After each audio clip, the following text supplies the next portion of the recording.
Well, hi guys, it's that time. It's our Bible teaching snippet of the day. Yesterday, I was telling you that I believe that Elihu in chapter 32, it's a young prophet that comes up and makes himself known and says that he's come to represent God and to hear Job's side of things. And he's basically an answer to Job's request that he made in chapter 31, asking for God to hear him in the courtroom. Now, I did say that I thought that this man was the one who recorded accurately the events and the conversations that went on. I don't have a problem in believing that possibly Moses carried this book forward and could have even added God's perspective to everything. But I do believe, because Elihu spoke in first person about the events that happened, that he probably was the one that recorded the events. Now, as I ended yesterday, I told you that I was going to talk about Job's friends. Well, let's talk about that today, okay? Now, Job's wife tells Job to curse God and die. Boy, that's a tough one right there. Today's teaching is not going to be fun for me. Did you know I have heard spouses basically tell their spouses that who are sick. They're sick and they're like, well, just curse God and die. I mean, we're still doing that, guys. I'll expose a little bit about who I am and what I do sometimes. I go to hospitals and to people's homes and different places, and I pray for people. And I've seen miracles and healings, but what I also see is the other side of things, where our wrong beliefs and what we don't understand about God playing into things.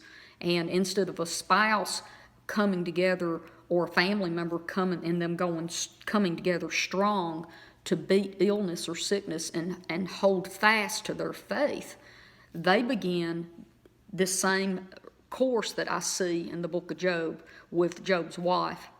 And they'll say things like, well, just give up and die, or God don't want you to live, and just all kinds of wrong beliefs that we've been taught. And it's very painful to get to see families so fractured when I go around and pray for people. Now, let me keep going. So the next thing I want to talk about is Job's friends. Job's friends started out pretty good. For 7 days, 7 days they sat quietly doing nothing but just sitting with Job. I'm going to say this one more time too, in one of my other Bible teaching snippets. I told you, if you don't know what to say to a hurting person, whether it's a sick person, whether it's a person that just lost someone in their lives that's near and dear to them, sometimes just being quiet is a really, really good thing. You know, empty space and quiet scares us sometimes, and it makes us uncomfortable. But in a time where a person's in a lot of pain and hurting, the very best thing you can do is sit quietly, hold their hand, don't give them your opinion, just let them work through things in their own mind, and just sit there where they're not alone. That is sometimes the very best thing that you can do for a person.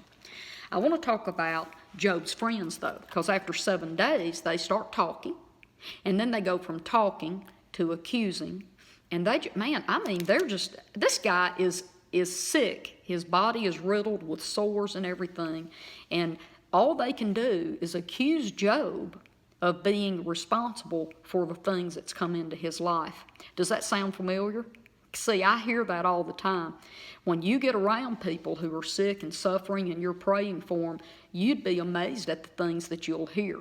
I hear people say all the time, well, you know, that happened to them because they sin. You know what? If that's true, every person on this planet would be sick or be hurt or something going on bad in their lives, because if God was giving us fair wages for all of the stuff that we do, even the very best of all people would have bad things going on in their lives all the time, because guys, we're just not always that great. Let me keep going. So we see in chapter 4 that Eliphaz tells Job that innocent people don't suffer. So he must be wrong in some way for him to be suffering so bad because he's not innocent. So he starts accusing his friend. And then, of course, we see where Job answers him, but we keep going. And then Bildad starts talking about that God rewards people for the good that they do. And that basically he's saying that God is rewarding Job for the bad things he's done, and that Job's not nearly as good as Job and as people think Job is. Now, Job is a really great guy. If you read this, it talks about all the good things he's done for children and widows and people. But this guy's saying, well, you're hiding something because you're really not that good. So then Job replies to Bildad. And then we see yet Zophar, his other friend, he just comes straight out and tells Job he's a sinner and that he's living in sin and that's why he's sick. Guys, here we go again. These things right here that I've just talked about is real life for us right now under a new covenant. A new covenant.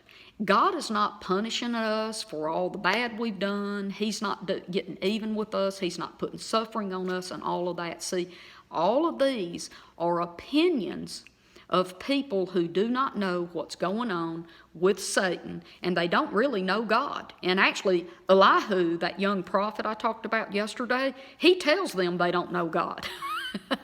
So I'm going to keep rolling on this just a little bit more because I want to help you understand where we get a lot of our wrong beliefs about God and how God treats us. Guys, we're under the new covenant. We're under a covenant of goodness and blessing through Jesus. God does not put sickness on people. He does not make people suffer and all of that crazy mess, okay? But today I'm going to end it right here, and I'll see you tomorrow on Facebook. Bye-bye.